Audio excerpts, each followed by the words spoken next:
All right, we got a 2003 Chevy Tahoe 5.3 liter engine. I'm going to show you guys how to go over and reset the oil light or oil reminder.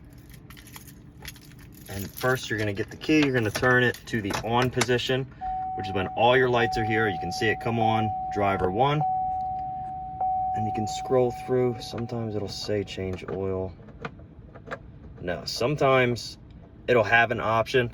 But what you're gonna do, you're just gonna press the gas pedal 3 times within 15 seconds. 1, 2, 3, hold it. And see how we had it come up?